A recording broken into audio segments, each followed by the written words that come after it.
जय गुरुदेव, जय जय गुरुदेव, जय जय गुरुदेव, जय जय गुरुदेव, जय जय गुरुदेव, जय जय गुरुदेव, जय जय गुरुदेव, जय जय गुरुदेव। निज गुरु ज्ञान विबुधर आए, निज गुरु ज्ञान विबुधर आए, महामंगल मत सब ही उठाए, महामंगल मत सब ही उठाए।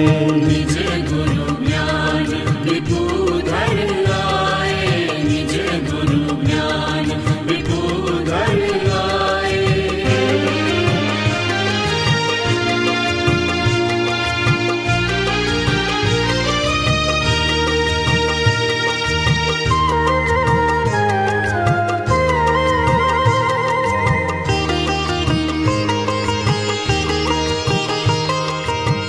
द्वैतपणु उपजावत हरता, द्वैतपणु उपजावत हरता, सो करता नहीं गाए, सो करता नहीं गाए। કેવલ હંસો સત કેવલ સાહેબ, બાજુ બાજુ સૌને પ્રેમથી કહેજો સત કેવલ સાહેબ સત।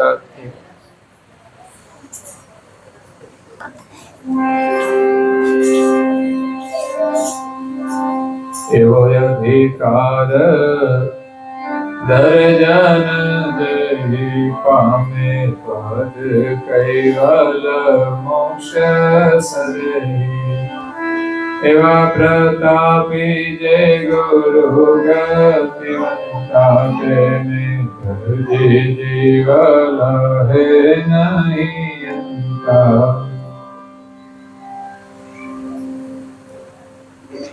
જે બોલાવી પડે હા તમારે। કેટલું ભણ્યા છો? કેટલું ભણ્યા? તો આવડે જ ને સવારે વાર હમણાં કથા પૂરી થાય ત્યારે। હા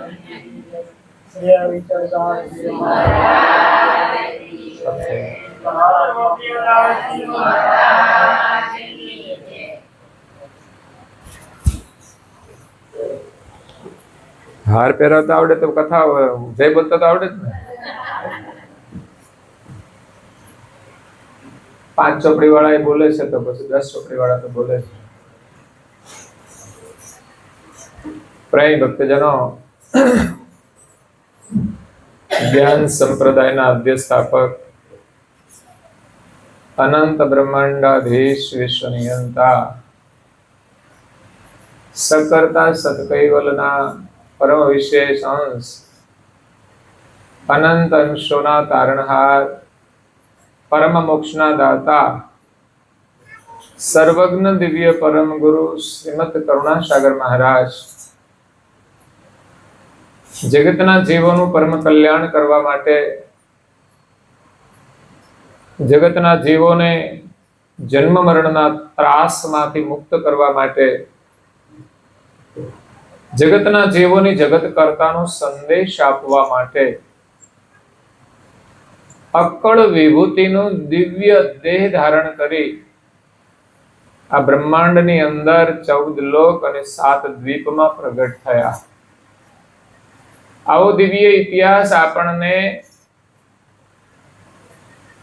કોઈ ધર્મ ગ્રંથોમાં સાંભળવા કે જોવા મળશે નહીં। દરેક મહાપુરુષોનો ઇતિહાસ હોય છે। કરુણાસાગર મહારાજનો ઇતિહાસ જ એમની ઓળખાણ કરાવે છે। અને એમણે જે દેહ ધારણ કર્યો છે દિવ્ય છે। કોઈ માતાના ઉદરથી ક્યારેય જન્મ લીધો નથી, માતાના પુત્ર તરીકે આવ્યા છે પરંતુ જન્મ લીધો નથી, એટલે દિવ્ય દેહ ધારણ કરીને આવ્યા છે। એમનો દેહ પાવનકારી છે, એમના દર્શન મંગલકારી છે। જીવ માત્રનું કલ્યાણ કરવા માટે આવ્યા છે।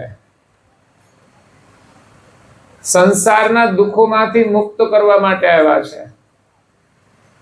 નાના મોટા દુઃખમાંથી છૂટવાની વ્યવસ્થા તો આપણે કરી લઈએ છીએ, ગરમી થાય તો એસી મૂકી દઈએ, પંખો મૂકી દઈએ, પરંતુ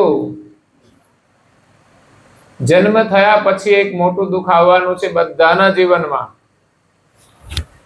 બીજા બધા દુઃખ તો કોઈને આવે, કોઈને ના પણ આવે.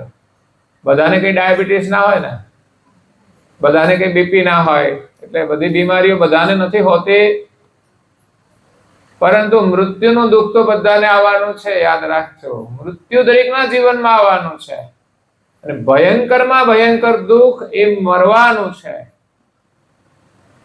એમાંથી છોડાવવા માટે પરમ ગુરુ આવ્યા છે. અને કેવી રીતે છૂટીશું? આ જગતની અંદર દિવ્ય પરમ ગુરુ સર્જનહારનો સંદેશ લઈને આવ્યા છે. વિશ્વના સર્જનહાર કોણ છે? આ જગત કોણે બનાવ્યું છે? દુનિયામાં તો અનેક માન્યતાઓ ચાલે છે, પણ માની લેવાથી એ સત્ય નથી થતું. પણ જે સત્ય છે એને આપણે માનવાનું છે, સત્યને સ્વીકારવાનું છે. આજ સુધી કોઈએ યથાર્થ રીતે પ્રતિપાદન કર્યું નથી કે આ જગતના કર્તા કોણ છે. કારણ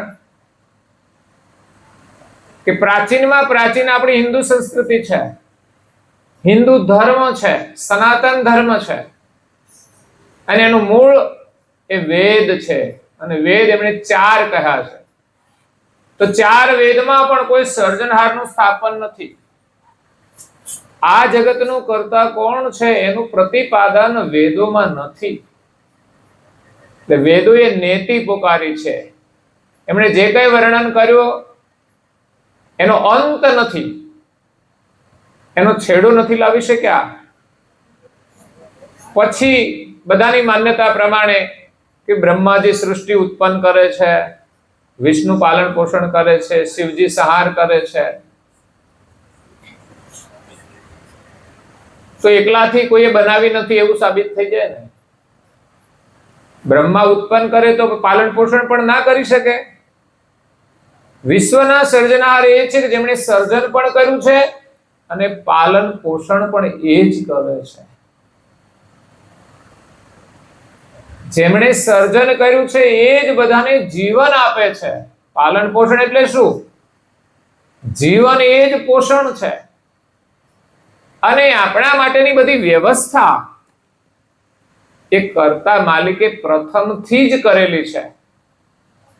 આંબો ના બનાવ્યો તો આપણે કેરી ખાત? તે વ્યવસ્થા એમની છે. જુદી જુદી જાતના જેટલા પણ ફળ બનાવ્યા છે, ઋતુ અનુસાર બનાવ્યા છે. કોઈને ભાવે ન ભાવે એવું બને, એટલે બધું બનાવ્યું. કોઈને કઈ ભાવે, કોઈને કઈ ભાવે. તો આ વ્યવસ્થા માલિકે કરેલી છે. પછી તો 3 દેવોને સંચાલન સોંપેલું છે. એટલે માનવામાં આવે છે કે બ્રહ્મા સર્જન કરે, વિષ્ણુ પાલન કરે અને શિવજી સંહાર કરે.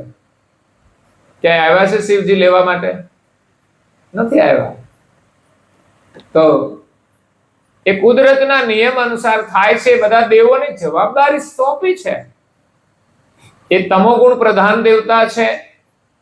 ક્યારેક આ સૃષ્ટિનો પ્રલય કરવો હોય કે થવાનો હોય ત્યારે એ તમોગુણ ધારણ કરીને એ કાર્ય કરતા હોય છે. બાકી તો એનું નામ તો ભોળાનાથ છે, અને એની ભક્તિ કરી છે ને એને બહુ જલ્દી પ્રસન્ન થઈ જાય છે એવું માનવામાં આવે છે. વિષ્ણુ ત્યાં પૃથ્વી પર વારંવાર અવતાર ધારણ કરીને ધર્મની રક્ષા કરે છે, ભક્તોની રક્ષા કરે છે, માટે પાલન પોષણ કહેવાય છે. અને બ્રહ્મા સર્જન કરે છે, મતલબ કે રજોગુણના દેવતા છે. એટલે રજોગુણથી જ આ સૃષ્ટિ એકમાંથી અનેક થાય છે. જો રજોગુણ ના હોય તો આ સૃષ્ટિનો વિસ્તાર થતો નથી. એટલે બ્રહ્મા ઉત્પત્તિ કાર્યમાં જોડાયેલા છે, જગત ઉત્પત્તિ નથી કરી. મૂળ ઉત્પત્તિ કરનાર કોણ છે એમની ખબર ન બ્રહ્મા વિષ્ણુ મહેશને છે, ન આદ્યશક્તિ કે ન નિરંજનને હતી. એટલે તો નિરંજન પણ માલિકનું ભજન કરતા હતા શૂન્યમાં જઈને. પણ કરુણાસાગર મહારાજ જ્યારે કૈવલ ધામમાંથી આવ્યા, સર્જનહાર પાસેથી આવ્યા, ત્યારે પહેલા નિરંજનના ધામમાં ગયા છે. કારણ કે સૌથી પહેલા સર્જનહારની ખોજમાં આ સૃષ્ટિનો વિલાસ છોડીને કોઈ ગયા હોય તો એ છે નિરંજન પુરુષ. અને સૃષ્ટિની આદ્યથી એ તપ કરે છે, પછી બધા જ ધામોમાં ગયા. વિચાર કરો, આવો ઇતિહાસ તમે સાંભળ્યો નહીં હોય. ધામોના નામ સાંભળ્યા હશે, દરેક દેવનું ધામ અલગ અલગ છે, પરંતુ બધા જ ધામોની અંદર કોઈ ગયું હોય અને માલિકનું લક્ષ્ય આપ્યો હોય એવો ઇતિહાસ નહીં જોવા મળે. નિરંજન ધામમાંથી શક્તિના ધામમાં આવ્યા, એના નીચે ધામ આવે છે, ત્યાંથી નીચે આવ્યા તો ગૌલોકમાં આવે છે, ગૌલોકમાંથી પછી દિવ્ય પરમ ગુરુ કૈલાસ, વૈકુંઠ અને બ્રહ્મ સદનમાં આવે છે.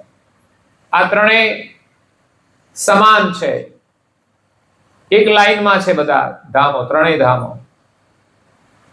અને ત્યાંથી સતલોક, તાપસલોક, જનલોક, મહરલોક, ઋષિમંડળ, તારામંડળ. તારામંડળમાં પાછા બધા જ ગ્રહ જુદા જુદા બધાના ધામમાં ગયા. જેટલા આપણા વાર છે ને એ બધા જ ગ્રહ છે, શનિ ને, રવિ ને, મંગળ ને, બુધ ને, ગુરુ ને, શુક્ર. અને ત્યાર પછી છેલ્લે રવિ, ત્યાર પછી છેલ્લે ચંદ્ર અને છેલ્લે સૂર્ય. સૂર્યના ધામમાંથી દિવ્ય પરમ ગુરુ પૃથ્વી પર આવે છે. પૃથ્વી પર 7 દ્વીપ છે, એનું વર્ણન આવે છે કે 7 દ્વીપ છે, એના નામ છે, એનો કોઈ ઇતિહાસ નથી. ઇતિહાસ માત્ર જંબુદ્વીપનો છે. જ્યારે કરુણાસાગર મહારાજ પુષ્કર દ્વીપમાં પ્રગટ થયા, કોને મળ્યા, શું કર્યું, એના નામ સાથેનું વર્ણન એમણે કર્યું છે. બીજા સાગદ્વીપમાં ગયા, એનો આખો ઇતિહાસ છે. સાલમ દ્વીપમાં ગયા, એનો આખો ઇતિહાસ છે. કુશાલક દ્વીપમાં ગયા, કૌશક દ્વીપમાં ગયા, પાલકી દ્વીપમાં. અને પાલકી દ્વીપ સાથે આપણા જંબુદ્વીપનો પાછો સંબંધ પણ જોડાયેલો છે. પાલકી દ્વીપમાં હેતબાઈ માતાને મળ્યા હતા. હેતબાઈ માતાએ કેટલું તપ કર્યું ત્યારે પરમ ગુરુ મળ્યા છે, યાદ રાખજો. એમને મળતા નથી, ટીવી જોતા જોતા ભગવાન ના મળે. હા, આપણે તો જમવા બેસવું હોય તો ટીવી સામે બેસીને જમીએ છીએ, ભગવાન સામે બેસી નહીં જમતા. ખરેખર તો ભગવાન સામે બેસીને જમવું જોઈએ, પણ આપણે કોના સામે બેસીને જમીએ? ટીવી સામે. ટીવી ના હોય તો બીબી તો હોય જ.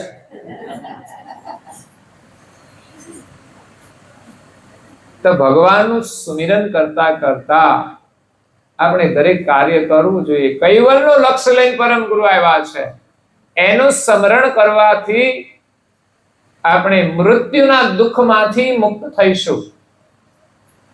અનેક ભક્તોએ ભક્તિ કરી, એનું વર્ણન પરમ ગુરુએ કર્યું છે, પણ મુખ્ય ભક્તોનું વર્ણન કર્યું છે. અને આજે પણ કરી રહ્યા છે, બધા જ ભાગશાળી કહેવાય. કેટલું પુણ્ય હશે ત્યારે પરમ ગુરુના નજીક આવ્યા છે. સંબંધના નાતે આવે ને તોય ભાગશાળી કહેવાય. અહીંયા પારાયણ પરમ ગુરુનું થતું હોય, સંબંધના નાતે અહીં સુધી આવે ને પરમ ગુરુના દર્શન કરે, એ પણ કેટલા નિકટ આવી ગયા છે. હવે એના શરણમાં આવતા વાર લાગશે, કારણ કે એને ખબર છે આપણા હગા પરમ ગુરુના છે, તો એને એમાં પ્રીતિ તો હોય, પણ ધીરે ધીરે એમના ઉપર પણ પરમ ગુરુની કૃપા, વારંવાર તમે દર્શન કરો, પ્રણામ કરો, એનું ફળ મળે છે આપણને. એટલે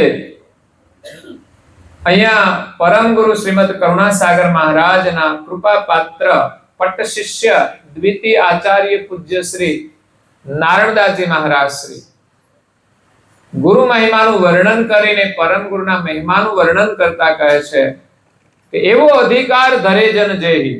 આ જગતમાં એવો કોઈ અધિકાર પ્રાપ્ત કરે, અધિકાર વગર કોઈ વસ્તુ મળતી,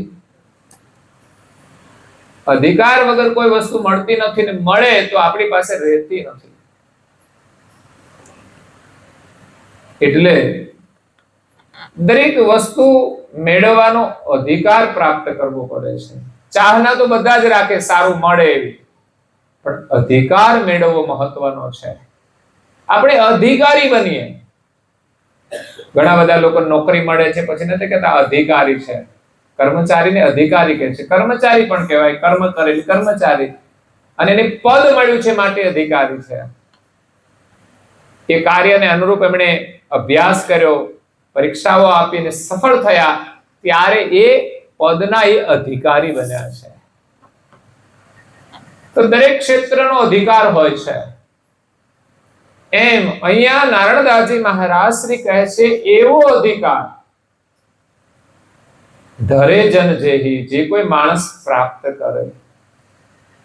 બધા જ કરી શકે છે, પરંતુ એના માટે ચાહના જોઈએ, પ્રીતિ જોઈએ, એના માટે પુરુષાર્થ જોઈએ, એના માટે ત્યાગ પણ જોઈએ. તો એ કેવો અધિકાર? પામે પદ કૈવલ મોક્ષ સદેહી. એને સદેહે કૈવલ મોક્ષની પ્રાપ્તિ થાય, પછી એના માટે મૃત્યુનો ડર રહેતો. હવે કોને ડર ના રહે? જેની પ્રીતિ, જેની આસક્તિ શરીરમાં છે એને તો ડર લાગવાનો છે, કારણ કે શરીર તો મરવાનું જ છે. એટલે એને ભય લાગે છે કે હું મરી જઈશ. પણ શરીરમાંથી જેની આસક્તિ છૂટી જાય અને ચૈતન્ય સ્વરૂપમાં પ્રીતિ થાય, અગર તો ચૈતન્ય સ્વરૂપનું અવિલાન કરે, અગર તો ચૈતન્ય ભાવે વ્યવહાર કરે, આ જગતમાં બધાને ચૈતન્ય સ્વરૂપે જુએ, તો એને ભય લાગતો નથી. હું તો ચૈતન્ય છું અને ચૈતન્ય તો મરવાનું નથી, એને મૃત્યુ લાગવાનું નથી, એ તો અજર અમર છે.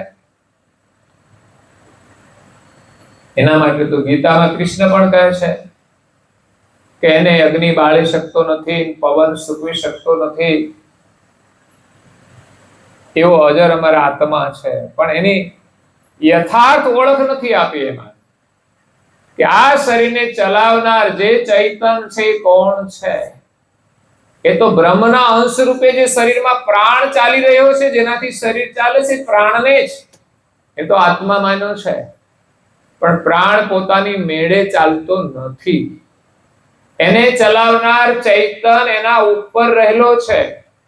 પ્રાણ તો વ્યાપક હોય છે આખા શરીરમાં, પણ ચૈતન્ય એક જ સ્થાને બિરાજેલો હોય છે. ત્યાં બેસીને પ્રણવ દ્વારા આ ગાડીને ચલાવે છે, અને કર્તા માલિકે આ ગાડીની અંદર બધી જ વ્યવસ્થા કરેલી છે કે ત્યાં બેસીને બધું જ કરી શકે. પાછળ કોણ આવે છે એ પણ જોઈ શકે, બાજુમાં કોણ આવે એ પણ જોઈ શકે, પાછી ગાડી લેવી તો લઈ શકે, આગળ લેવી તો લઈ શકે.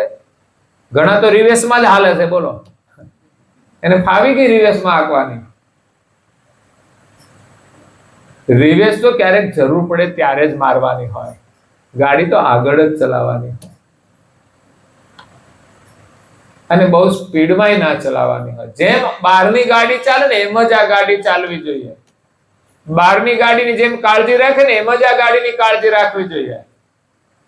ઘણા લોકો બહુ કાળજી રાખે, માથાના વાળ ધોળા થઈ જાય ને તો કાળા કરાવી નાખે. પણ ભેળસેળ વાળું ડીઝલ નાખે એ સુધારો ના કરે. હા, બસ ઘણા લોકો ભેળસેળ વાળું ડીઝલ નાખતા હોય છે. અહીંયા ખબર પડે કે અહીં નજીકમાં પેટ્રોલ પંપમાં કઈ ભેળસેળ આવે છે તો આપણે નખાવા જઈએ, પણ આ શરીરમાં જે ડીઝલ નાખીએ છે એમાં શું કરે છે લોકો?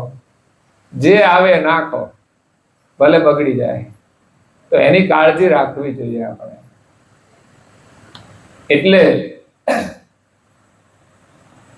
કૈવલનું જો આપણે સ્મરણ કરીશું તો સદેહે કૈવલ મોક્ષની પ્રાપ્તિ થશે.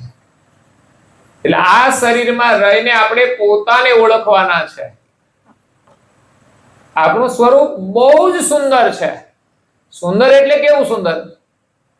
એને મેકઅપ ના કરવો પડે એવું સુંદર, એને ગળપણ ના લાગે એવું સુંદર, અને બધાનું સ્વરૂપ સરખું પાછું એવું નહીં. આ શરીર તો બધાના જુદા જુદા, અને એમાંય પાછા કપડા જુદા જુદા પહેરાવો તોય ડિફરન્સ પડી જાય. પણ પેલું તો એક જ સરખું બધાનું સુંદર સ્વરૂપ છે. એ સુંદર સ્વરૂપને જોઈને આપણે ભગવાનને યાદ કરવાના છે. હું કોણ છું? એક રાજાની રાણી, અને રાણી તો સુંદર જ હોય ને, એને જ અધિકાર મળે રાણી બનવાનો. સુંદરતા ગમે તેને મળતી એના માટે પણ અધિકાર યાની કર્મ કરેલા હોય એ પ્રમાણે જ શરીર મળે છે. દરેક વસ્તુનો અધિકાર છે.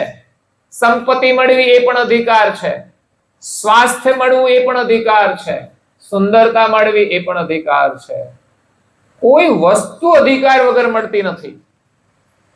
એટલે રાજાની સુંદર રાણી અને સુંદર હોય એટલે એને તૈયાર થવામાં વધારે રસ પડે, વધારે સુંદર લાગવાનો વધારે રસ હોય. એ તો સવારે તૈયાર થઈ અને અરીસામાં જોઈને એ તો વિચારે છે કે આહા હું તો કેટલી બધી સુંદર છું. અને હર કોઈ તૈયાર થાય એટલે એને એમ લાગે છે આહા. તો વિચાર કરે છે કે આપણે ત્યાં શાસ્ત્રોની અંદર દેવાંગનાઓનું વર્ણન છે, દેવીઓનું. દેવીઓ કેટલી સુંદર છે. સુંદરતાનો અર્થ માત્ર શરીર જ નથી. દેવીઓએ જે કાર્યો કર્યા છે ને એ એની સુંદરતા છે. યાદ રાખજો, ઘરમાં કોઈ સારું કામ કરે ને એ જ એની સુંદરતા છે. સારો સ્વભાવ હોય ને એ જ સુંદરતા છે. શરીર સુંદર હોય પણ વાણી સુંદર ના હોય તો કોઈ એના સામું જોશે નહીં. એટલે દેવી છે એની સુંદરતાનું વર્ણન આવે છે. એમાં લક્ષ્મી બધાના કરતા સુંદર છે એમ માનવામાં આવી છે. બધી દેવીઓ જ છે પણ છતાંય તમે જુઓ તો પેલું વર્લ્ડ કંઈક સ્પર્ધા હોય છે સુંદરતા માટેની, એમાં પછી એકને મેડલ આપવામાં આવે, વર્લ્ડ મેડલ. તો એમાં સુંદરતાનું મહત્વ હોય છે. બધા સુંદર હોય છતાં એકને મળે છે. એમ બધી જ દેવીઓ સુંદર છે પરંતુ સૌથી સુંદર એ લક્ષ્મીનું સ્વરૂપ છે. એટલે રાણીએ માની લીધું હું તો સ્વયં લક્ષ્મી જેવી સુંદર છું એમ. પરંતુ લક્ષ્મીને તો પતિ કોણ છે? એના પતિ તો વિષ્ણુ છે અને મારો પતિ એ તો સામાન્ય છે. એટલે હું જો લક્ષ્મી જેવી સુંદર હોઉં પણ હું સ્વયં લક્ષ્મી જ છું તો પછી મને આવો પતિ શોભતો નથી. મારે તો વિષ્ણુ પતિ જોઈએ. ત્યારે એની ઈચ્છા થઈ કે મારે વિષ્ણુની ભક્તિ કરવી છે. એમણે સારદાર ભક્તિ કરીને વિષ્ણુને પામી. તો આપણી સુંદરતા જોઈને આપણે કૈવલ્યની ભક્તિ કરવાની છે કે આપણે એના અંશ છીએ, એ આપણા પતિ છે. આ સંસારમાં આપણા પતિ બની શકે એવું કોઈ જ નથી. બધા આપણા જેવા જ છે. કોઈ સ્ત્રીનો પતિ કોઈ સ્ત્રી હોઈ શકે ખરા? ના હોઈ શકે. તો આપણે બધા અંશ છીએ. આપણા સ્વામી અંશી છે, સર્જનહાર છે. તો કૈવલ્યની આપણે ભક્તિ કરી અને એને પામવાના છે. આ જગત એને બનાવ્યું છે, વિચાર કરો. આપણે એક જગતની તુચ્છ માયા પાછળ દોડીએ છીએ અને આખી જિંદગી ખતમ કરી દઈએ છીએ, છતાંય હાથમાં તો કશું આવતું. સરવાળે જાઓ ત્યારે પૂછજો કે આમાંથી શું લઈ જવાના? તમે જે કઈ જિંદગીમાં કર્યું એમાંથી શું લઈ જવાના? કઈ જ નહીં. છતાં દોડીએ છીએ એની જ પાછળ.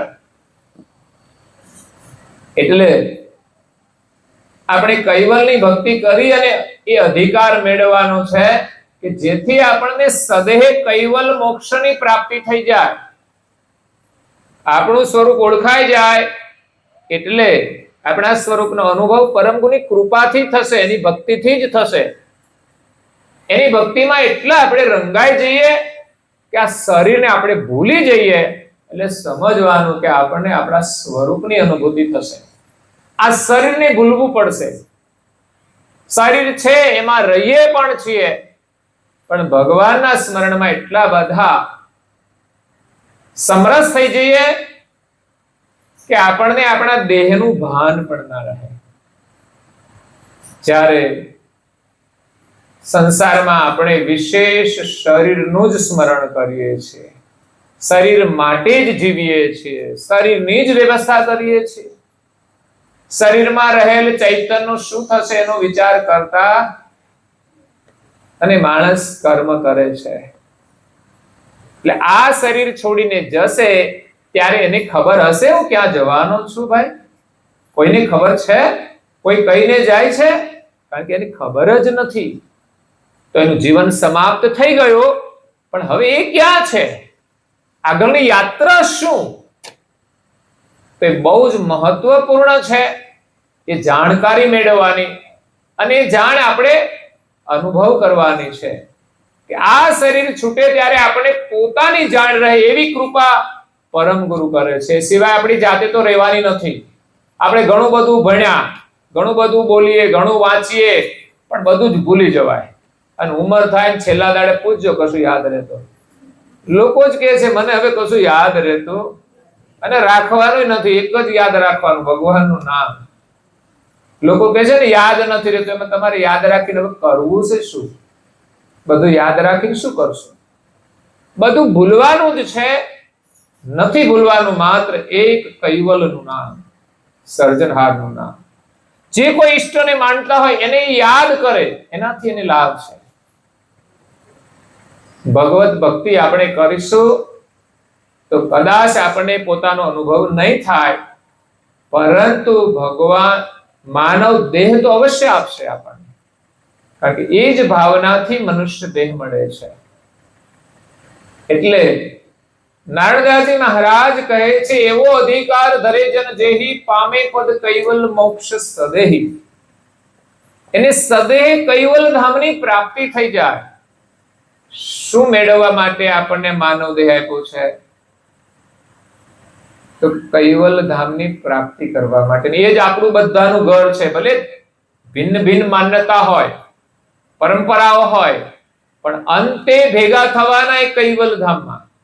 ભલે કોઈ પણ ધામમાં જઈને આવે, ત્યાં રહીને આવે, જેટલું રહેવું હોય એટલા. સંસારમાં રહેવું હોય તો એ છૂટ છે, અને 84 માં ફરવું હોય તો ક્યાં જવું, શું કરવું એ આપણા ઉપર છે. 84 ન ફરવું હોય તો એ પ્રમાણે આપણે જીવન જીવવું પડશે માનવતાનું. જો ઘરમાં લડ્યા કરીશું તો શું થવાનું? માનવ શરીર મળશે ભાઈ? એના માટે આપ્યું તો આ માનવ જીવન. અને લડીએ છીએ કોના માટે? માયા માટે જ ને. માયા આપણી થવાની છે. આ તો મળી એટલે તો એનો સદુપયોગ કરવો જોઈએ. કાલે છૂટી જવાની છે, અને માયા મળી છે તો બધા સાથે મળીને કેમ ઉપયોગ ના કરીએ? લડવું શા માટે જોઈએ? અને પરિવારની અંદર શા માટે? આપણને એમ થાય પરિવારમાં ના લડીએ તો હું પડોશમાં લડવાનું. એનો મતલબ એવો નહીં કે પડોશમાં લડવું જોઈએ. પરિવારની પરિભાષા માત્ર 5 સભ્યો પૂરતી નથી હોતી. આપણા ઘરમાં રહેતા હોય એને પણ એક પરિવાર કહેવાય, ગામમાં રહે એને પણ એક પરિવાર કહેવાય છે, અને આપણું જે રાષ્ટ્ર છે એને પણ આપણે પરિવાર માનીએ છીએ, અને આખું વિશ્વ એ પણ એક પરિવાર છે. એવી કલ્પના આપણા શાસ્ત્રોએ કરી છે. વસુધૈવ કુટુંબકમ. આખી વસુધા, પૃથ્વી પર જેટલા પણ માણસો છે એ આપણો પરિવાર છે. એટલે આપણો પરિવાર તો બહુ મોટો ભાઈ.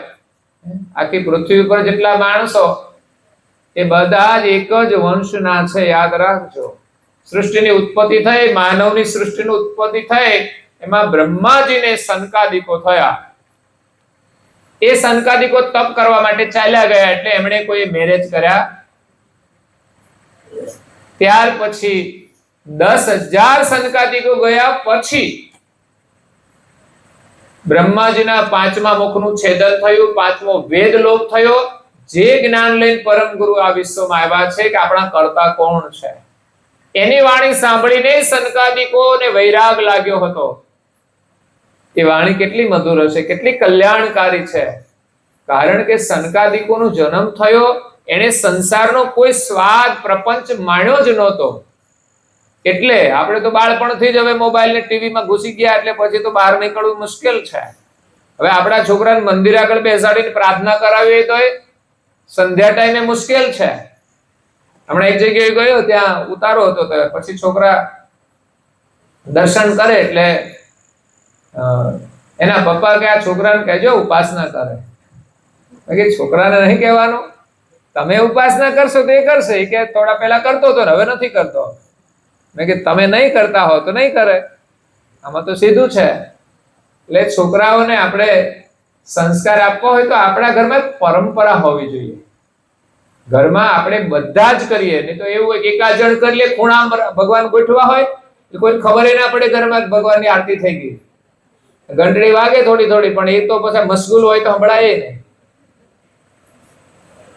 આરતી તો ક્યાં થવી જોઈએ? મેઇન રૂમમાં થવી જોઈએ. ટીવી વાળા ટીવી ની જેમ ગુરુ મહારાજને સિંહાસનમાં બિરાજમાન કરવા જોઈએ. સારી જગ્યાએ ટીવી ખૂણામાં રાખવાનું. આપણને એમ થાય આ રૂમમાં તો ભગવાન ના બેહાડાય. કેમ? તો અહીં બધા બેહે એટલે કે ખૂણામાં રાખવાના? બધા બેહે ત્યાં તો મૂકવાના હોય. ભલે તમે દિવસે પડદો રાખો તો રાખો, ખુલ્લું રાખો તો કઈ વાંધો. એવું નહીં કે આપણે પોઢાડી દેવાના. દિવસે તો જાગતા જ હોય, બધા દર્શન કરે. ક્યાંય દેવળો મંદિર હોય બધા બંધ હોય છે, દિવસે દરવાજા ખુલ્લા હોય. આપણા પણ દિવસે ખુલ્લા હોય છે, રાત્રે લોકો બંધ કરતા હોય છે મર્યાદાની દ્રષ્ટિએ. તો કરી દેવાનો સાંજે પડદો. પણ દિવસે તો જે કોઈ આવે એ સોફા મૂક્યા હોય ને એની સામે જ હોય, એટલે વારંવાર દર્શન કરવાના જ છે. પણ આપણે તો મહત્વનું ટીવી થઈ ગયું. એમાંથી તો આ બધા ટીવી આવે છે, મુશ્કેલીઓ એમાંથી છે. એટલે આ સંસ્કાર છે મહત્વના છે. તો આપણા ઘરની અંદર જો પરંપરા ઊભી કરીશું તો પરિવાર સુખી થશે. આપણે પરિવારને સુખી કરવા માટે સાધનોની વ્યવસ્થા કરીએ છીએ. આ લાવો, પેલું લાવો, પણ એ જરૂર હોય એ બધું વસ્તુ ભલે આવે, પણ સુખ ક્યાંથી મળશે એની આપણને ખબર છે? એ તો આપણે જે ભગવાનની પ્રાર્થના કરીએ છીએ, બાળકોને શીખવીશું, આપણે કરીશું, એમાંથી રસ લેવાનો છે. સત્સંગમાંથી રસ મળશે તમને. ચાલો આજે પ્રસંગ છે, થોડા ભજન ગાઈએ, તો એમાંથી રસ મળવાનો છે. આપણે નિરંતર નથી કરવાનું. આપણી ઘણી બધી જવાબદારી હોય છે, પણ સમયાંતરે આપણે કરીએ ને તો લાભ છે. પણ આપણે તો નવરા પડીએ તો બજાર બેહવાનું ગમે છે, પાડોશી જેમ બેસવાનું ગમે છે, એવું બધું ઘણું બધું કરતા હોય છે, સમય પાસ કરીએ છીએ. આ મનુષ્ય જીવન પાસ કરવા માટે નથી મળ્યો. સમય મળે એટલે સારું કામ કરી લો. નરેન્દ્રભાઈ મોદી પૂછજો, સમય મળે છે ભાઈ? તો પછી આપણે કેમ નવરા ફરીએ છીએ? આપણે આપણા ઘરનો વિકાસ નથી કરવો? આપણા ઘરને સંસ્કારી નથી બનાવવું? તો પછી બજાર બેઠા બેઠા બનશે? તો ઘરમાં લડાઈ નથી કરવાની, નહીં તો લડવાનું કામ તો જો પેલા બજારે ફરતા હોય ને એ કરે જ છે. એટલે પરિવાર સાથે પ્રેમથી રહેવાનું, પણ માયા માટે નથી જીવવાનું. માયા સુખ નહીં આપે, એક વ્યવસ્થા છે. પરંતુ સાચું સુખ તો પરમ ગુરુના સાનિધ્યમાં છે. સુખ શાંતિ છે ગુરુ ચરણમાં, સાચું મને સમજાનું. ગુરુમુખી થઈને જ્ઞાન લેવાનો, એ મળ્યો છે ઉત્તમ ટાણો. શરણ હવે નહીં છોડું રે, શરણ હવે નહીં છોડું. મને લાગ્યું તમારો નાદવાલા, હવે તમારી આ શરણ હવે નહીં છોડું, શરણ હવે નહીં છોડું. સુખ શાંતિ છે ગુરુ ચરણમાં, અનુભવથી કહેલું છે. અને આપણને એમાં વિશ્વાસ આવે ને આપણે પ્રક્રિયા કરીશું, પરિવાર બધો એમાં જોડાશે તો પરિવાર સુખી થશે. આજે જે કઈ સંસ્કારી પરિવારો સુખી દેખાય છે ને, એના કારણે સુખી છે. આપણે તો જે કામ કરવાનું છે તે આજીવન એમાં જોડાવાનું છે. કોઈની સાથે સંબંધ જોડીને છૂટી નથી જવાનું. જ્યારે આજની જે સંસ્કૃતિ છે એ કંઈક અલગ રસ્તા ઉપર ચાલી રહી છે. એમાં માણસના જીવન વેરવિખેર થઈ જશે. એમ સુખ નથી મળતું ચારે બાજુ ભટકવાથી. એના માટે દ્રઢતા રાખીને એક પરિવાર સાથે નિષ્ઠાથી જો આપણે વર્તન કરીશું તો જ આપણને કર્તવ્યનું સુખ મળે છે. પરિવારનો એક ધર્મ છે, ધર્મનું પાલન કરવાનું એક સુખ હોય છે. એનાથી ઉપર ઉઠીએ તો ભગવાનની આરાધના કરીએ એનું પણ એક સુખ છે. એનાથી આપણને મુક્તિ મળશે. પરમ ગુરુએ આપણને કૈવલ નામ આપ્યું છે જે કલ્યાણકારી છે. એટલે એવો અધિકાર, એના માટે આગલી ચોપાઈ એમણે કહી હતી, તન મન ધન જે શીશ સમર્પે, પોતા તરફ રાખે ને સૌ સુખ અર્પે. તન મન ધન અને પોતાનું મસ્તક પણ ગુરુના ચરણમાં અર્પણ કરી દે. અર્પણ એટલે કઈ તલવાર લઈને કાપવાનું નથી, બસ આ માથું ઝૂકી જાય ને તોય બહુ છે. ગુરુના ચરણમાં ઝૂકી જાય ને તોય બહુ છે. આપણો જે અહંકાર છે ને છૂટી જવો જોઈએ. નડે છે શું ભાઈ? સ્પીડ બ્રેકર શું છે આપણા જીવનમાં? તો કે અહંકાર જ છે. લડાઈ ને ઝઘડા ગમે ત્યાં હોય એ અહંકાર ના જ હોઈ શકે. એ સિવાય કોઈ લડાઈ ઝઘડો આવતું જ નથી. એટલે માનવ જીવન મળ્યું છે, અકડાઈ છોડવાની છે. ઘરમાં પતિ અને પત્ની હોય ને તો એમાં જોવા મળે. હો, બહેનો સમજતા હોય ભાઈઓમાં કેટલી અકડાઈ હોય, પણ કે ઘરવાળા છે જવા દો એમ. અને મસાલો ખાય એટલે અકડાઈ તો આવવાની જ, યાદ રાખજો. એ વાણીમાંય દેખાય અને વ્યવહારમાં દેખાય. અને કહીએ કે આ કામ કરો, પ્રાર્થના દીવાબત્તી તું કર લે. આને કરવાનું છે, એ અકડાઈ દેખાય છે બધી વ્યવહારમાં. બહેનોની અંદર વિશેષ આધીનતા હોય છે, યાદ રાખજો. એ આધીનતાનો ગુણ જો ભક્તિમાં આવશે ને તો પુરુષમાં પણ આધીનતા આવી જશે. પુરુષો પણ બહુ જ સરળ સ્વભાવના હોય છે. જે ભક્તિ કરે ને એમાં સરળતા આવે છે. બાકી અકડતા તો સ્ત્રીઓમાં ના હોય, પણ જો ભક્તિ ના કરે ને તો એ પણ અકડ થઈ જાય છે. અને એ અકડ થઈ જાય એટલે પછી ભૂકા કાઢી નાખે. મંથરા અકડ થઈ તો રામને વનવાસ આપી દીધો, અને આ ઘરવાળાને કે તમે જાઓ વનવાસ, બીજું હું. હા, જીદ. આમ તો હઠ કહેવામાં આવે છે. સ્ત્રી હઠ, યોગી હઠ, બાલ હઠ અને એક રાજા હઠ. આ ચાર લોકોની હઠ છે ને છોડે નહીં, લેન તો.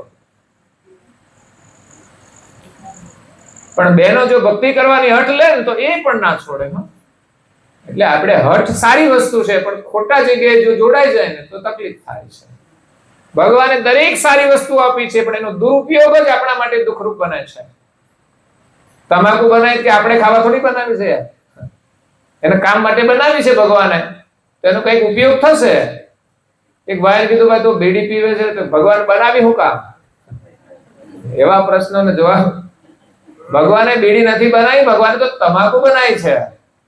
બીડી તો માણસે બનાવી છે, અને કે તારે ખાવા માટે થોડી બનાવી છે. ભગવાને તો ધતુરો બનાવ્યો છે, તું ખા ને. ભગવાને બનાવ્યું શું કામ? તો ભગવાને ધતુરો બનાવ્યો છે, તું ખા. એટલે શું ખાવું એનો વિવેક પણ માણસમાં હોવો જોઈએ. નહીં તો જે વસ્તુનું સેવન આપણે કરીશું એનું પરિણામ આપણને મળશે, સારું અને નરસું બંને. એટલે ગમે તે ખાઈ લે એનો વાંધો નથી, નુકસાન બહુ મોટું છે. પહેલું નુકસાન આર્થિક, બીજું આપણા સ્વાસ્થ્યનું નુકસાન, ત્રીજું સંસ્કારનું નુકસાન. બુદ્ધિ આપણી ભ્રષ્ટ થઈ જાય ધીમે ધીમે ધીમે, ખબર ના પડે. જે માણસ ક્યારે ગરડો થઈ જાય ખબર પડે છે? ધીમે ધીમે જેમ થઈ જાય ને એમ આ બધી વસ્તુનું સેવન છે ને, ખોટી વસ્તુનું, એ આપણી બુદ્ધિને, આપણા જીવનને ધીમે ધીમે બગાડી દે છે. કોઈ પણ વસ્તુ એક ઝટકે નથી બગડતી. એટલે લોકો એમ માને કે આનાથી તો કઈ વાંધો નથી આવતો, પણ આ વસ્તુ માત્ર આ જન્મ પૂરતી નહીં, અનેક જન્મ સુધી નડશે. યાદ રાખજો. આજે કોઈ વ્યસનનું સેવન કરે ને તો એને આ જન્મે જો કદાચ કેન્સર ના થાય તો આગલા જન્મે તો એનું પેન્ડિંગ રહેવાનું જ છે. કારણ કે એના જે સંસ્કાર, એની જે આસક્તિ એ છૂટવાની. એટલે બીજો જન્મ લેશે ને ત્યારે એ પકડી જ લેશે. અને છોડશે ક્યારે માણસ? કેન્સર થશે ત્યારે. સિવાય કોઈ છોડે છે કઈ વ્યસન? આપણે એમ કે છોડી દો તો છોડે ના. અને પછી કેન્સર આવે ત્યારે ડોક્ટર કે હવે તમે જવાની તૈયારીમાં, ત્યારે છોડે. પણ પછી તો ઘણું મોડું થઈ જાય છે, પછી તો એ કેન્સલ થઈ જાય. બહેનો આમ જોવે છે કઈ પેલી બાજુ, કઈક લાગે છે. એટલે બહેનો કહેતા હોય છે પણ લોકો માનતા નથી હોતા, એટલે અકળાય તો છે. તો અહીંયા તન મન ધન અને શીશ, આ શરીર છે ને એ નશ્વર છે. ભગવાને તો બનાવ્યું છે આ નશ્વર શરીરમાં, કઈ ભગવાનની જરૂર છે નહીં, પણ આ શરીર ભગવાનના કાર્યની અંદર જો વપરાઈ જાય ને તો ધન્ય બની જાય. એટલે હંમેશા આપણે સારું કામ કરીએ, ભગવાનનું કાર્ય કરીએ. મન છે, આ મન તો આપણને સંસારમાં ભટકાવે છે, દુખી કરનારું આપણું મન જ છે. તો એ મનને પણ ભગવાનના સ્મરણમાં આપણે જોડી દઈએ ને તો સમસ્યાઓ બધી દૂર થઈ જશે. નવરું મન છે ને એ નખોદ વાળે, અને નવરું મન દૈત્યનું કારખાનું, આ બે કહેવત છે. આપણે નવરા પડીએ તો શું થાય? આ કૂતરે હાવ નવરા જ હોય, શું કરે બોલો? એ શું કરે? હું એને રોટલી નાખવા જાવ ને, પેલા રોટલી ખાતા પેલા આમ જોયે કોઈ કૂતરો છે, અને કૂતરો હોય ને એટલે રોટલી મૂકીને એની બાજુ દોડે લડવા. આ એનો ધંધો. કારણ કે નવરા બેઠા કરે શું? એ માણસે નવરા નહીં રહેવું જોઈએ. સારી પ્રવૃત્તિ ભગવાને એટલી બધી આપી છે કે જીવનમાં થાક પણ ના લાગે. નહીં તો સંસારના કાર્યો કરીએ એટલે આરામની જરૂર પડે, પરંતુ સારા કાર્યો એવા છે ને એમાં સારા કાર્યોની અંદર જ આરામ મળે છે, આનંદ મળે છે. એટલે તો દેશના પ્રધાનમંત્રી 18 કલાક કામ કરે છે, અને દેશનું કેટલું ગૌરવ છે, યાદ રાખજો. પછી તો આખી દુનિયામાં તો બધું ચાલ્યા જ કરતું હોય, હારું નરસું. એ કોઈ આપણે જોવાની કે વ્યક્તિનું આપણે મૂલ્યાંકન કરવાનું છે, એના કાર્યનું મૂલ્યાંકન કરવાનું છે, એના વિચારોનું મૂલ્યાંકન કરવાનું.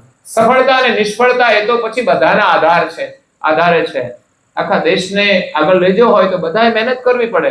પછી જે લોકો પીન હુઈ રહેતા હોય તો મોદી ગમે તેટલી મહેનત કરશે તો એ તો ત્યાં જ રહેવાના. બાકી જે લોકો સમય પ્રમાણે ચાલે છે, ભણે છે, ટેકનોલોજીનો ઉપયોગ કરે છે, તો આગળ જાય જ છે. તો દેશ માટે ઘણું બધું કરે છે, એને લોકો ફોલો કરે છે, એ લોકો આગળ જશે. બાકીના નહીં કરે તો ત્યાં ને ત્યાં જ રહેવાના છે. આપણે પણ મહેનત કરવી જોઈએ, નવરા બેસવું જોઈએ. ઘણું બધું કામ છે. કરુણાસાગર મહારાજ શ્રી કૈવલધામમાંથી છે કે અહીંયા આવ્યા, 105 વર્ષ રહ્યા, 15 ધર્મગ્રંથોની રચના કરી છે. નામ આવડે છે આપણને? એ તો નથી આવડતા. આપણા હગાના નામ તો કે તો બધાના આવડે છે. તો પછી એક હગાને એક ગ્રંથનું નામ આપી દો કે આ હગા એટલે આ ગ્રંથ, આવડી જાય કે નહીં? 15 ગામના નામ તો આવડે ને આપણને? 15 50ના નામ આપણે તો બોલી જઈએ. તો 15 ગ્રંથોના નામ, એની અંદર કેટલો બધો ખજાનો ભરેલો છે. 15 એકાઉન્ટ ખોલ્યા હોય તો આપણને ખબર હોય આપણી પાસે કેટલા પૈસા છે બેલેન્સમાં. તો એમ આ બધું આપણું એકાઉન્ટનું બેલેન્સ છે, એમાંથી આપણે અભ્યાસ કરવાનો છે.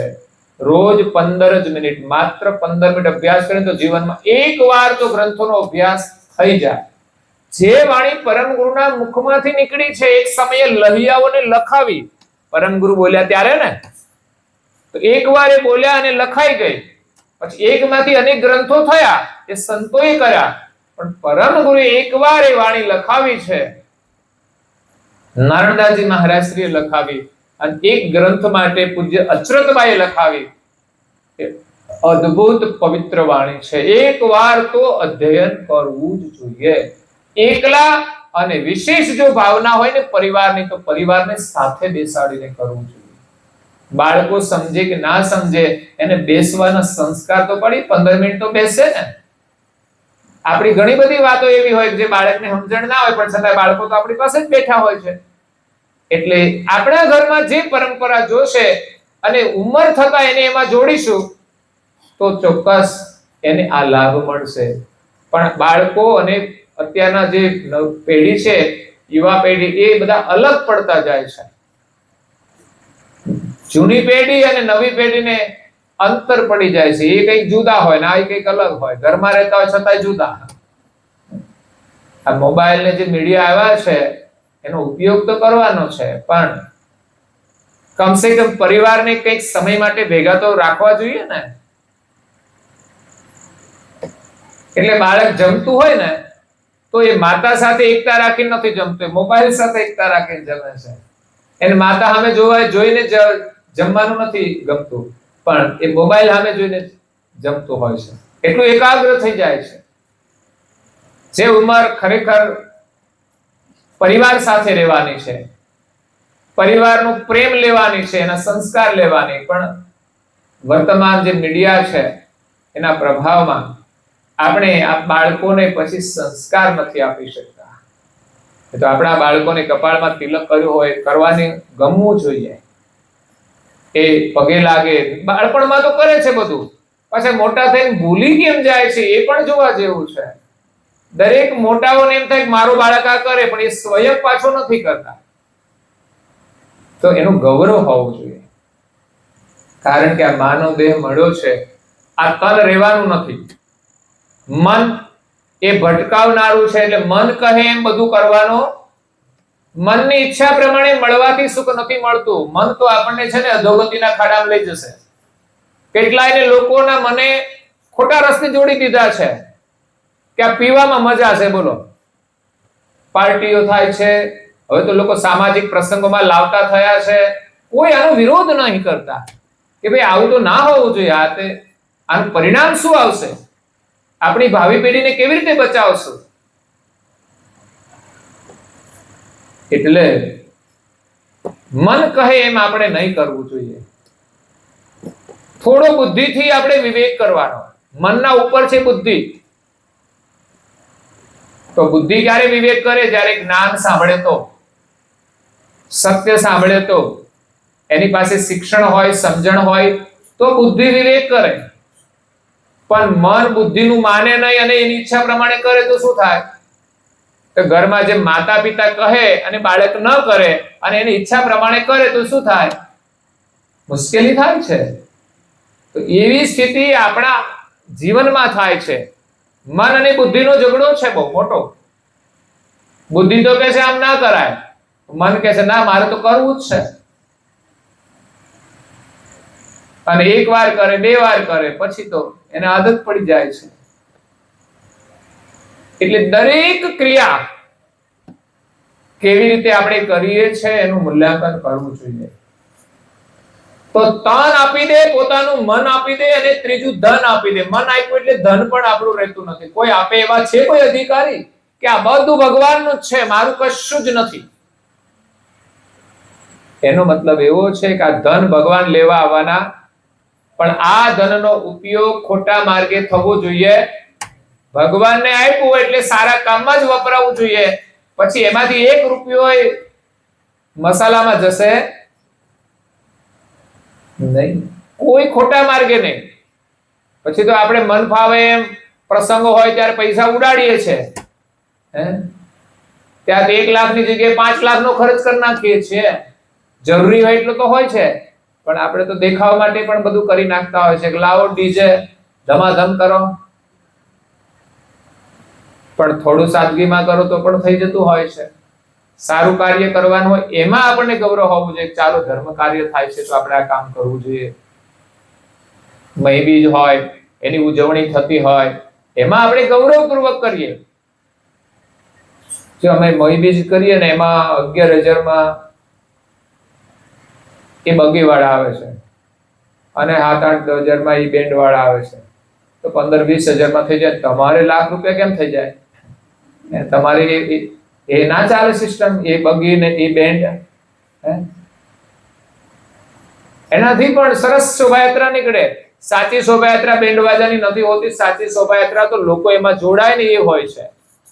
સમજ્યા? આપણી જે સંસ્કૃતિની પરંપરા, લોકો એમાં જોડાય અને એ કંઈક ગાય ને તો સારું. અને આમાંય સરસ બધાના ભજન ગવાતા હોય, એમ તમે લગ્ન અનુરૂપ કોઈ ગાતું હોય તો ગાય. પણ આ તો ખાલી ફિલ્મના ગીતોનું સંગીત વગાડીને અવાજ જ કરે નકરો. કે એટલા બધા કાનને અવાજ આવે કે પછી કાન સાંભળવાનું ઓછું કરી દે. નુકસાન તો છે જ. બહુ અવાજ આપણે સાંભળીએ છીએ એની નજીક, ત્યારે છાતીને ધબકારા પણ કંપન થતું હોય છે. મેં જોયું છે ડીજે ની નજીક હોય ને તો આપણે કંપન થાય. તો આ બધું નુકસાન છે એમ સમજીને પછી કે બીપી બધું આ થયું તે થયું બધું થાય. આપણે આવું કરશું તો આવું જ થશે પછી. એટલે તન, મન, ધન અને આપણું માથું, વડીલો આગળ ના ઝૂકે તો સમજવાનું કે આપણું જીવન નિષ્ફળ ગયું. વડીલોની આગળ હંમેશા વિનમ્ર થઈને વ્યવહાર કરવો જોઈએ, ઊંચા અવાજે નહીં. બધા છોકરા મોટા થઈ જાય, કમાતા થાય એટલે ગમે તેમ બોલી જતા હોય. તમે બેસો, તમે ના બોલશો. બોલવા દે ભાઈ, એમાંથી જ કંઈક લેવાનું છે. જેથી તું નાનો હતો ને તેથી બોલતો એમણે કર્યો છે તને, એ ના બોલતા હોય તો તું બોલતો ના થયો હોય. એટલે માતા પિતાનું અપમાન સહેજે ના થવું જોઈએ ઘરમાં. ઊંચા અવાજે એના સામે વિનમ્રતાથી જ વાત કરવી જોઈએ. પણ તો મીડિયાનો જમાનો ને એટલે એમાં બધા બહુ આવી સ્ટોરીઓ મૂકતા હોય છે. એમાં એક ભાઈ આવ્યો, પગાર લઈને આવ્યો, સીધો પત્નીને આપ્યો. પણ પત્ની થોડી સંસ્કારી હતી, માતાને આપો.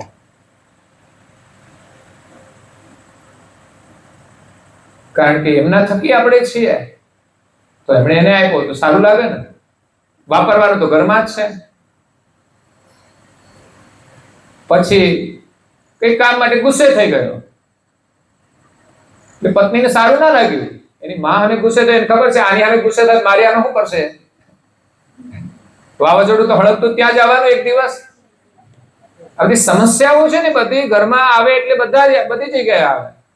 એટલે એમને કહ્યું કે તમે બધું સારું નથી કર્યું, જાઓ માં આગળ આવજે, બા આગળ જઈને માફી માંગો. તો માગી માફી. તો આ સંસ્કાર વિનમ્રતાના વડીલો આગળ આપણે ઘણી વખત ઉદ્ધત વર્તન કરતા હોઈએ છીએ મોટા થઈ ગયા પછી. કયા અહંકારમાં જીવીએ છીએ ખબર નહીં.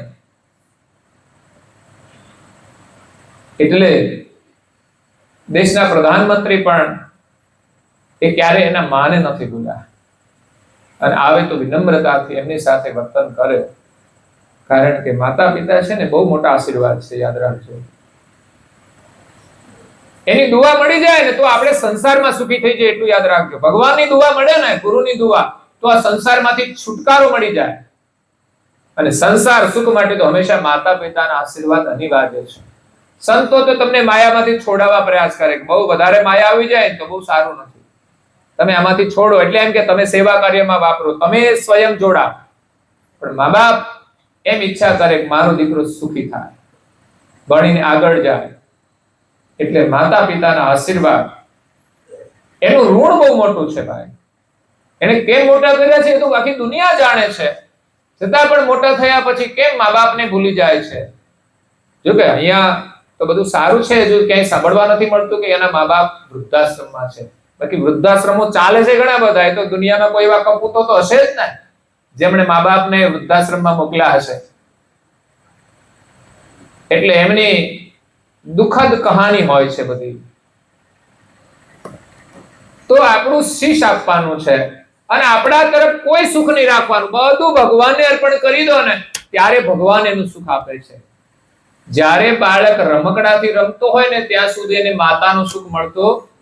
પછી એની પાસે ઘણા બધા રમકડા હોય, એ બધા છોડી દે ને ત્યારે એને માતાનું સાચું સુખ મળે છે. રમકડામાં કોઈ સુખ છે નહીં. માનો કે આપણે એને પોપટ આપ્યો, પોપટ એને શું સુખ આપવાનો કયો? એ તો એ માને છે કે આ સરસ આવ્યું છે, રમીએ, ઘડી કામ કરે તેમ કરે ને રમે. એમાં કઈ વળી સીટી મૂકી હોય તો ટીટી વાગે, પણ એમાં કઈ સુખ છે? સુખ ક્યાં છે? મા પાસે છે, માતાની ગોદમાં છે. એની ભૂખ સંતોષશે કોણ? તો કે માં સંતોષશે. એની કાળજી કોણ રાખશે? પોપટ રાખશે? ના, માં જ રાખશે. એમ આપણી કાળજી તો ગુરુદેવ રાખી રહ્યા છે અને એ જ સુખ આપશે. આ સંસારના રમકડા છે બધા, આપણે રમીએ છે ને. પરિવાર આપણો છે પણ આખો પરિવાર રમકડાથી જ રમતો હોય છે. મારે આ જોઈએ, મારે પેલું જોઈએ, આ લટકાવો, અહીંયા આ લટકાવો, બધું આવું જ કરીએ છીએ. એની પાછળ આપણે લટકીએ છીએ. આ સંસારનું સુખ માન્યું છે આપણે. એમાં તો આપણે જે કરવાનું છે ને ભૂલી ગયા છીએ. એટલે આવો અધિકાર જેને મળે, જે બધું ભગવાનને અર્પણ કરી દે, મારું કશું નથી. શરીર આપણે રહેવાના છીએ, મન પણ આપણી પાસે છે, બુદ્ધિ પણ બદલાઈ જાય, બધું સારા કામમાં જોડાઈ જાય તો જ આપણને સુખ મળવાનું છે. આ બધી વસ્તુઓ તો નશ્વર છે, આપણા માટે તો ભગવાને બનાવી છે. તો ભગવાનનું સેમ માની રહીએ તો આ ઘરમાં કેટલો આનંદ આવે. એટલે આ ઘરની અંદર, આ શરીરમાં, આ પરિવાર સાથે ભગવાનનું સ્મરણ થવું જોઈએ કે આ ભગવાને કેવી દુનિયા બનાવી છે, ભગવાન ક્યારે મળશે આપણને. એક એવો વિચાર, અને આ શરીરમાં આપણે તો રહીએ છીએ પણ આપણે છીએ કોણ, આ ક્યારે જાણ થશે? એ તો આમે જ ચાલ્યા જઈશું. તો કંઈક સારું સાંભળીશું, કંઈક સારું કરીશું તો આપણા સ્વરૂપની આપણને સ્મૃતિ થશે, એની અનુભૂતિ થશે. એટલે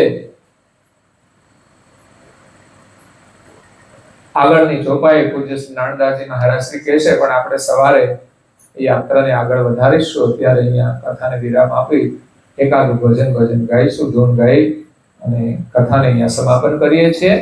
અસ્તુ સત કેવલ સહાય.